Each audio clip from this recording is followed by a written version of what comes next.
안에 구성이 어떻게 되고 그 흐름들이 어떻게 흘러가는지에 대해서 세미나를 준비했습니다. 그럼 지금부터 시작해 보도록 하겠습니다. 일단 목차가 개요가 서버 설치를 어떻게 했는지에 대해서 설치 순서랑 뭐 어떤 걸 설치했고 그다음에 설치 어떤 애로사항이라든가 문제가 있었는지 말씀드릴 거고요. 그다음에 두 번째로는 익스체인지 서버 2010에 대해서 자세하게 알아보고 그다음에 링크 서버 2010, 그다음에 MS 서버 제품들 2013 요거는 새로운 기능들 나온 것들이 있는데요. 그 아직 발매 안 된 것들도 있지만 그 2013의 새로운 기능들에 대해서 알아보겠습니다. 네, 마치며 마지막으로는 소감 및 생각 말씀드리겠습니다. 그럼 지금부터 시작하겠습니다. 일단 준비를 하면서 어떻게 해야 될까 막 고민을 많이 했었는데요. 다 잘 아시는 분들 앞에서 하려고 하니까 뭘 준비해야 될지 모르겠더라고요. 근데 일단 이걸 남겨둬가 뭐 나중에라도 팀에 기여를 하려면은 나중에 신입사원이라든가 그러니까 저희 잘 모르는 동기라든가 후배 사원들한테 뭐 교육용이라도 나중에 이렇게 한번 설치를 해봐라 할 때 어떻게 하면 저 같은 뭐 실수라든가 시간을 줄이면서 할 수 있을 거다 생각을 해서 이런 식으로 구성을 해봤습니다. 보시면 총 소요기간은 21일보다 더 길었었는데요. 차 떼고 포 떼서 휴가 빼고 교육 같은 거 빼고 해서 총 소요기간은 21일이었고요. 원래 처음에 예상해서 주과장님께 보고 드렸던 시간은 12일이었습니다. 근데 하면서 뭐 여러 가지 문제들이 좀 발생해서 오래 걸렸고요. 그럼 지금부터 설치 순서 말씀드리겠습니다.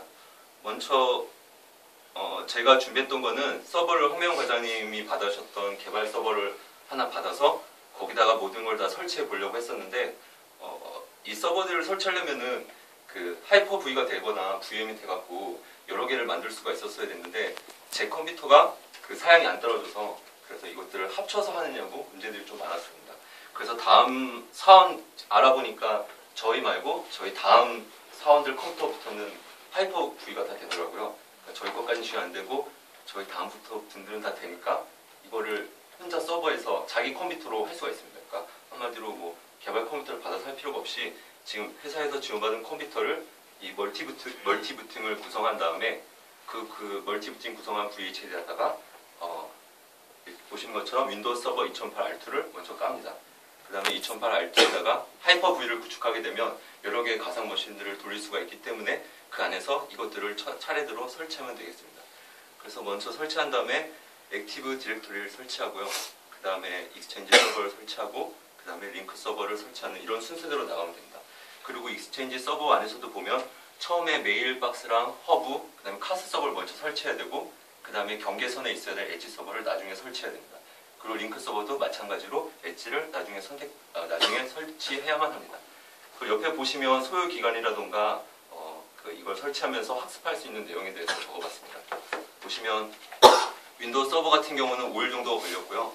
그 윈도우 서버 안에서 써놓은 내용들이 다 이게 기능하는 것들입니다. 하이퍼 V도 해볼 수가 있고 그 다음에 백업이 같은 것도 할 수 있고 파워셀을 이용해서 직접적으로 명령어를 때려 넣을 수도 있고요. 모니터링도 가능합니다. 옆에 있는 내용들이 제가 이 서버를 설치하면서 학습한 내용들이고 다음 후배 사원들도 이걸 보면서 학습할 수 있도록 구성했습니다. 그리고 밑에 작은 글씨 보시면 알겠지만 이거 말고 좀 이따 보여드릴 텐데 모드 파일로 만든 그 AD 같은 경우에는 모르는 내용들이 너무 많아서 따로 강의를 제가 습득하고 딴 걸 찾아서 정리해 놓은 파일 하나 만들었고요. 그 다음에 이걸 보고 설치할 수 있는 PDF 파일로 매뉴얼 3개 정도를 만들었습니다. 그래서 이 순서에만 근거해서 찾아갖고 거기에 있는 매뉴얼대로 설치를 하면은 아마 설치가 될 겁니다. 중간중간에 컴퓨터가 저는 기계라서 다 말을 잘 들을 줄 알았는데 뭐 중간중간에 문제가 많을 때는 그 구글이라든가 찾아갖고 오류를 해결한 식으로 하면은 그 설치 매뉴얼대로 하면은 다음 사람들은 저처럼 이렇게 오래 걸리지는 않을 거라고 생각됩니다. 이거는 왜 이렇게 오래 걸려야 되는지 그 애로사항에 대한 변이었는데요. 일단은 뭐 PC 문제 때문에 하이퍼 V가 안 됐기 때문에 저는 아까 말씀드렸던 것처럼 2008 서버 R2라던가 액티브 디렉토리, 링크 서버, 익스체인지 서버를 따로따로 두지 못하고 겹쳐서 놔야 됐습니다. 그래서 액티브 디렉토리가 올라간 그 서버에다가 다시 또 메일박스를 올려놔야 했었기 때문에 엣지 서버를 밖에다 뒀지만 여기서 겹치는 부분이 있었는지 그래서 오류 같은 경우가 많이 났었고요. 하지만 저희 다음 사양 컴퓨터부터는 하이퍼 V가 가능하기 때문에 아마 문제없이 진행할 수 있을 거라고 생각됩니다. 그럼 다음으로는 익스체인지 서버에 대해서 자세히 한번 말씀드리도록 하겠습니다. 이거 같은 경우는 시간 문제상 믿고 이 PPT에서 역할 같은 걸 이렇게 글자로 보는 것보다는 그림으로 보시는 게 나을 것 같아서 이걸 펼쳐놓고 앞에 내용들을 설명해 드리도록 하겠습니다. 이걸 보시면 이게 익스체인지 서버를 통해서 메일이 어떻게 수신되고 송신되는지를 흐름으로 파악한 건데요. 이거는 뭐 긁어온 건 아니고 제가 직접 수작업으로 한 거기 때문에 처음부터 설명드리겠습니다. SMPT 수신이라고 해서 사원들도 모르겠지만 이렇게 영어 약자를 보면은 되게 뭔지를 몰라서 헷갈리는 경우가 많더라고요. 그래서 SMTP 같은 경우에는 심플 메일 트랜스포트 프로토콜이라고 해서 메일 수신하는데 사용하는 메일 인터넷 프로토콜입니다. 응용 계층을 통해서 메일을 수신하는 건데요. 메일을 수신하게 되면 일단 엣지 전송 서버가 받게 됩니다. 말씀드렸다시피 여기 있는 액티브 디렉토리 서버를 먼저 설치하고요. 설치하고 그 다음에 메일 박스랑 이거 같은 경우에는 카스와 이 나머지는 하나의 서버에다 같이 설치할 수가 있습니다. 그리고 가장 중요한 거는 엣지 전송 서버는 AD에 묶이지 않게 도메인 멤버가 아니게 경계선 밖에다 설치를 하게 됩니다. 왜냐하면 여기 기능을 보시면 스팸 및 바이러스 방지라고 써 있는데요. 그게 이 도메인은 밖에 있어서 엣지 서버가 스팸이나 바이러스 같은 것을 다 걸러내는 역할을 하게 됩니다. 그 다음에 엣지 서버를 통해서 메일이 들어오게 되면 허브 전송 서버로 들어가게 되고요. 허브 전송 서버는 보시다시피 모든 조직 내로 메일을 뿌려주는 역할을 합니다.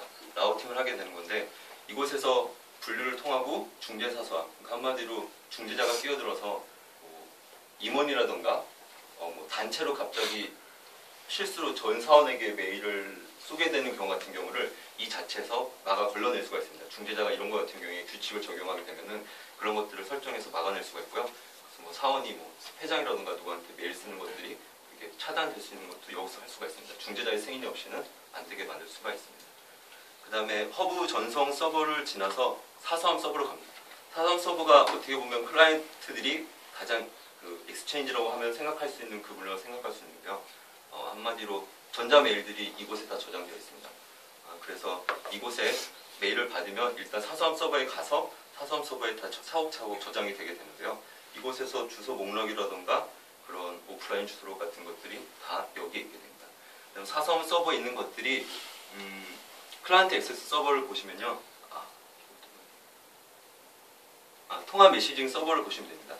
사서함 서버에 가서 통합 메시징 서버로도 가는 부분이 있는데요.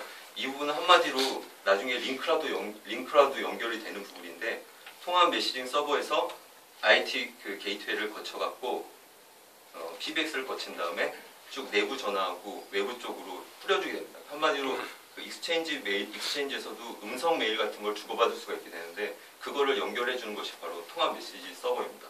그러니까 이곳에서 전자 메일하고 음성 메일을 통합시켜 주는 겁니다. 간단하게 야후 같은 경우는 VoIP라는 거는 보이스 오브 인터넷 프로토콜이고요. 그 다음에 TBM 같은 경우는 타임 디비전 멀티플래싱인데 한마디로 한 회선에서 여러 사람들이 송신을 걸게 되거나 전화했을 때 알아서 자기가 분배해 줘갖고 그 수신 송신을 갈라주는 역할을 하는 것이 바로 TBM입니다. 그다음에 다음을 보시게 되면 클라이언트 액세스 서버인데요. 이 밑에 부분에 있는 이 클라이언트 액세스 서버를 다시 자세하게 설명해 주고 있는 부분입니다. 한마디로 클라이언트 액세스 서버는 여러 클라이언트들이 접할 수 있는 접점을 만들어 주는 곳입니다. 한마디로 휴대폰이라던가 OWA, 그러니까 인터넷에 할 수 있는 OWA라던가 그 다음에 그 밑에 있는 거는 이 부분은 방화벽 외부에 있는 아웃룩이고요. 이거는 방화벽 내부에 있는 아웃룩을 말하고 있는 겁니다.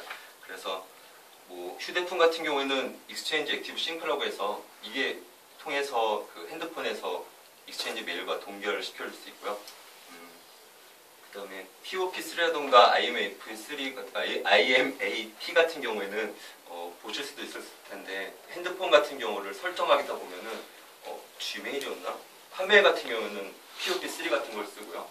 이걸 통해서 그 메일과 핸드폰 같은 경우에서 동기화시켜주기도 하고 한마디로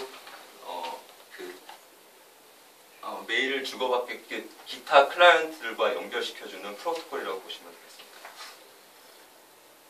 그 다음에는 이걸 보시면 제가 액티브 디렉토리 서버를 따로 빼놓고 있었는데요. 이 모든 서버들은 다 액티브 디렉토리 서버하고 연관되는 일을 하고 있습니다. 그래서 엣지 서버 같은 경우에는 보시면 아까 말씀드렸다시피 이 나머지 서버들처럼 도메인 멤버에 합쳐 들어있는 게 아니라 도메인 멤버가 아니라고 말씀을 드렸습니다. 이렇게 왜냐하면 이 엣지 서버는 AD에 있는 정보들을 받아올 때 단방향으로만 받습니다. 그러니까 한마디로 엣지 전송 서버에서 AD로는 정보를 보낼 수가 없고 엣지 싱크라는 걸 통해서 구독을 한다고 해갖고 액티브 디렉토리 서버에 있는 정보만을 단방향으로 받아옵니다. 그래서 스팸이라던가 바이러스에 걸리다 하더라도 이 안에 있는 것들은 영향을 받을 수가 없는 구조가 되는 것입니다. 그렇게 돼서 그래서 엣지 서버 같은 경우는 단순히 이곳에 이 도메인 내에 받은 메일에 사용자가 있는지만 알 수 있게 그 AD, LDS라는 걸 만들어 갖고 구성 정보에 대한 확인만 거치게 됩니다. 한마디로 정보만 일로 흘러가게 되고요. 그 다음에 보시면 아까 허브 전송 서버는 메일을 분류해주고 라우팅한다고 했는데 그럴 때 바로 AD하고 연결이 돼갖고 어느 사서함에 누가 있고 어디에 누가 있는지 위치를 알아갖고 메일을 라우팅 뿌려주는 역할을 하게 됩니다. 그리고 통화 메시징 서버 같은 경우에도 어느 회선에 전화번호 누가 있는지 알기 위해서 VM 서버랑 AD가 통합을 해갖고 알아내고요.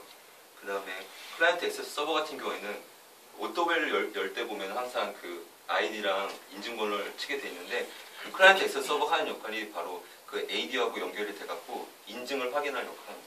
저희가 오토벨로 접속을 했을 때 거기서 도메인이랑 아이디를 계정을 치고 그 다음 패스워드를 치게 됐을 때 그 토큰하고 키를 주고받으면서 AD에 있는 사용자가 맞는지 확인하는 과정을 클라이언트 액세스 서버가 AD하고 상호작용을 하면서 알아내게 됩니다. 그리고 메일박스도 역시 AD랑 상호작용을 하는데요. 메일박스 안에서도 그 사용자에 대한 구성원 정보라든가 주소 목록, 저희가 주소록 같은 거 확인할 때 이게 바로 AD랑 연동을 해갖고 AD랑 연결이 돼서 그런 것들을 알 수 있게 됩니다. 이 나머지 4개 서버들, 엣지만 빼놓은 나머지 4개 서버들은 모두 LDAP을 이용해서 AD랑 통신하고 있고요. LDAP 되게 많이 저도 옆에서 얘기하실 때 많이 들었는데 이게 뭔지를 잘 몰랐었는데 라이트웨이트 디렉토리 액세스 프로토콜이라고 해서 그러니까 인터넷을 통해서 AD를 쿼리를 날리거나 이런 것들을 주고받기 위해서 쓰는 그 프로토콜이라고 합니다. 그 다음은 링크 서버 2010에 대한 링크 서버에 대해서 알아볼 텐데요. 이것도 역시 글로 보는 것보다는 그림을 보시는 게 나을 것 같아서 이렇게 해놨습니다. 링크 서버도 익스체인지 서버랑 비슷합니다. 엣지 서버도 여기 당연히 있고요. 엣지 서버는 아까처럼 도메인 밖에 있어서 여기 영향을 안 받게 돼 있고 그 안에 프론트엔드 서버가 있는데 한마디로 나머지 프론트엔드 서버랑 디렉터스랑 모니터링 서버는 하나라고 보셔도 상관이 없을 것 같고요. 그 옆에 있는 검정색에 있는 카스 서버랑 통합 매칭 서버는 아까 익스체인지 메일 서버랑 연결이 되는 부분입니다. 일단 엣지 서버를 보시면 엣지 서버가 하는 역할은 저번처럼 그 스팸이라든가 바이러스가 들어가는 역할을 맡기도 하지만 외부 사용자가 접속을 할 수 있는 역할을 하게 됩니다.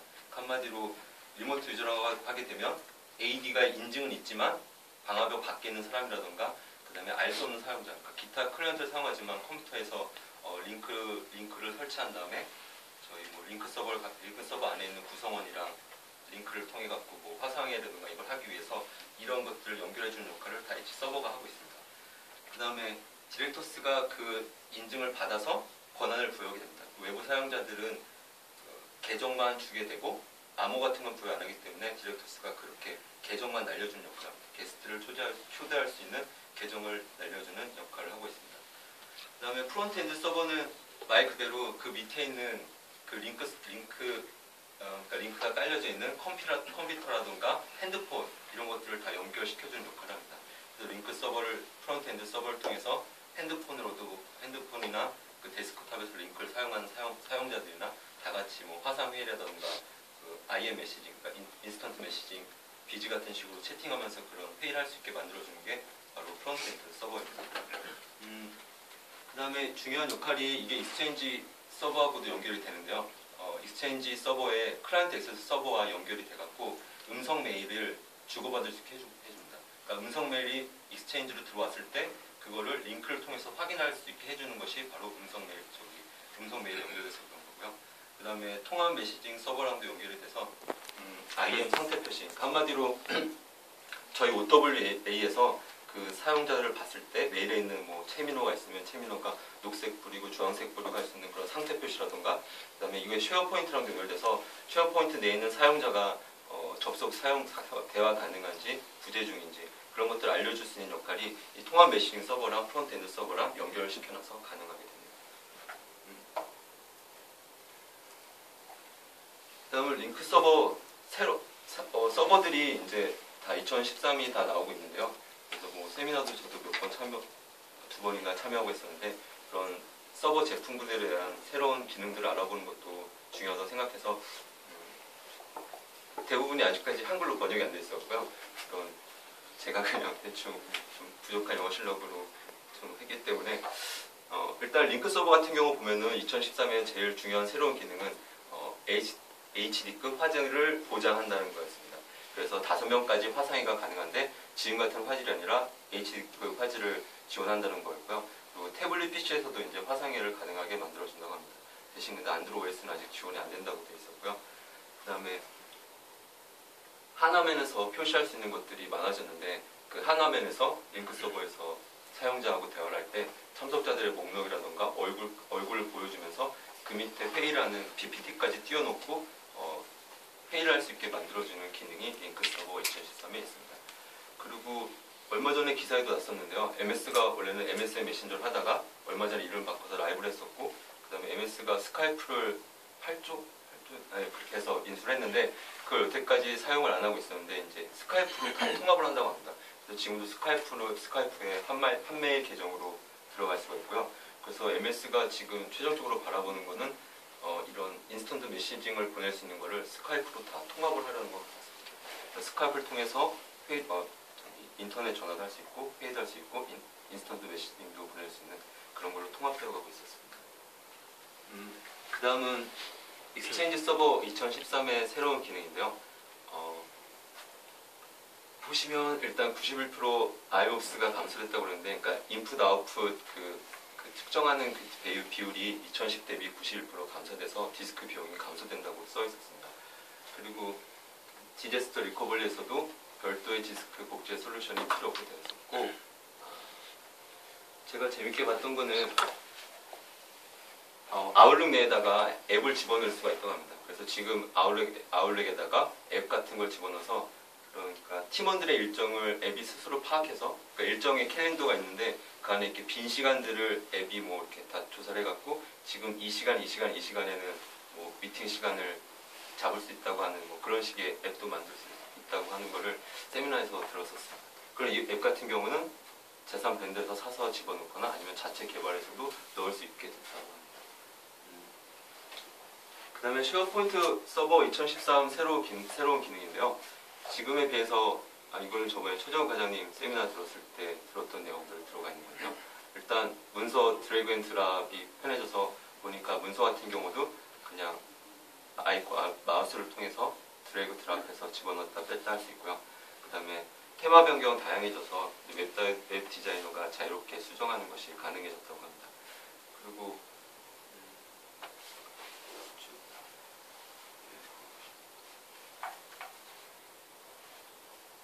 네, 새로운 기능으로 해서 쉐어포인트 서버 2013 검색 같은 경우 텍스트 그 기능이 들어가고 기능 검색 부분이 강화됐고요.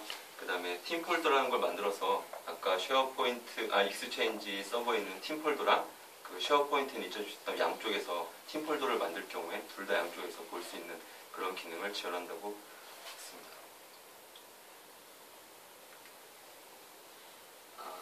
그리고 이제 마지막은 준비하면서 생각했던 거나 소감에 대해서 말씀드릴 건데요. 일단 지금 현재 네이트원 뷰즈에서는 영상회라던가 전화 걸기, 모임 예약이 안 되는데요.